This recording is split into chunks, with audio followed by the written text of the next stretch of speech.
It's customary to invite a member of the class to reflect on the group's time in the academy.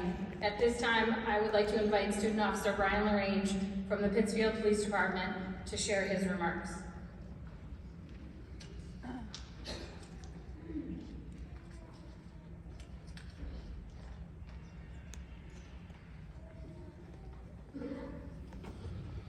Good afternoon.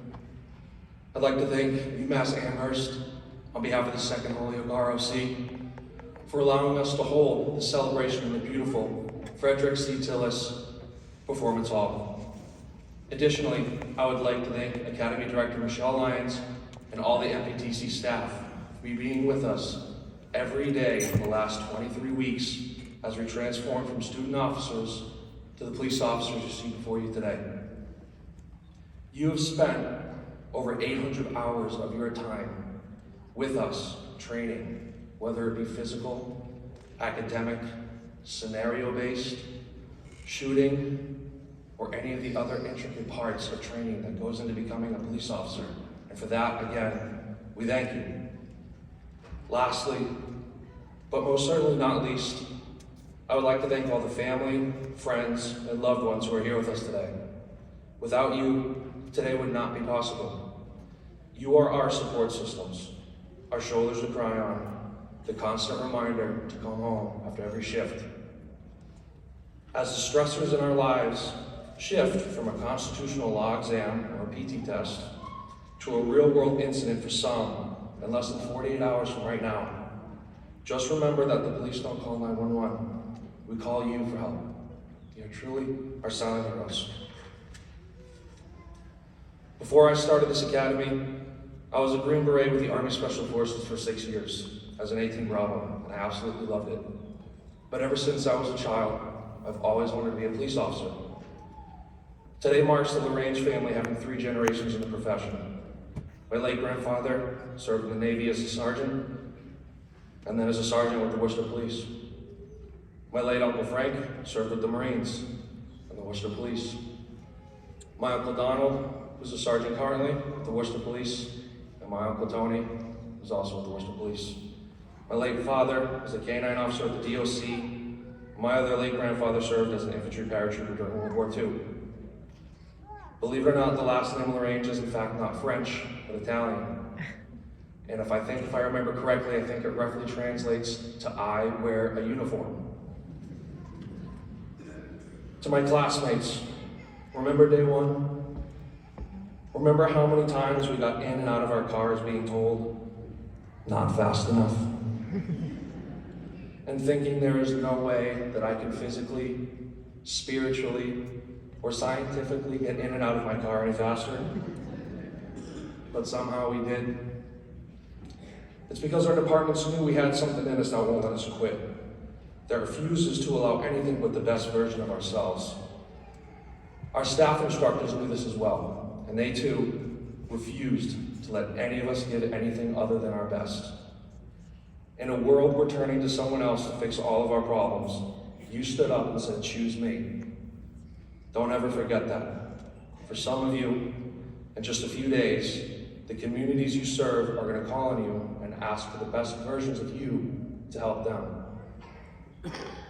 The Second Holyoke ROC came together and chose the motto, second to none, which is proudly displayed in our guidon.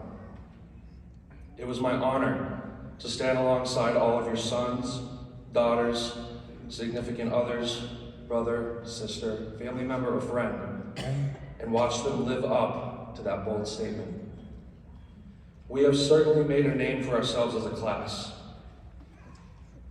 I made a pledge to myself, the class, and the staff instructors that we would earn every last incentive for being squared away, on time, and always executing flawlessly. And not because we wanted them, but because others before us failed to earn them, and to tell all other classes after us it's possible. First, we had staff instructors eventually drop the scary round hats and uniforms, but unfortunately, they were not any less scary. Then we eventually had access to a microwave. After that, we didn't need to wear our big duffel bags every day, but we still did.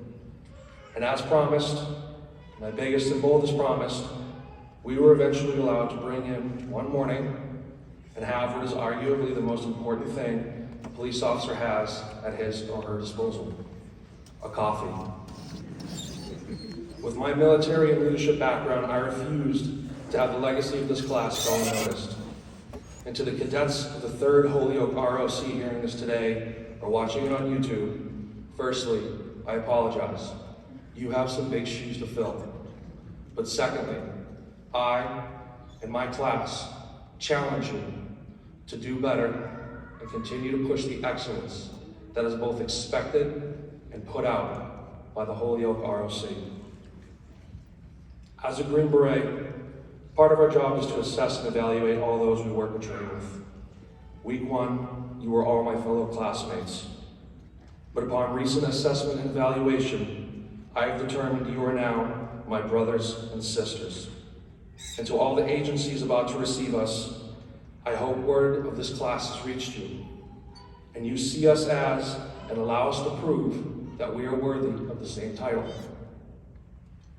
Whatever it was that kept you in the fight, class, kept you moving, or kept you from giving up, remember it when that call to service comes and turns your world upside down.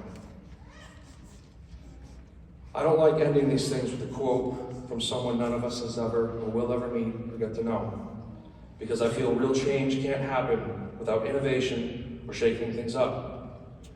So I'll leave you with a quote that I created and lived with for myself. And who knows, maybe it will resonate with one of you, and one day you can tell someone, I knew the guy who said that. And the quote is, don't be afraid to invest in yourself, because the fear of that first step will always pale in comparison to the joy of finding out what you're truly worth and capable of. Thank you.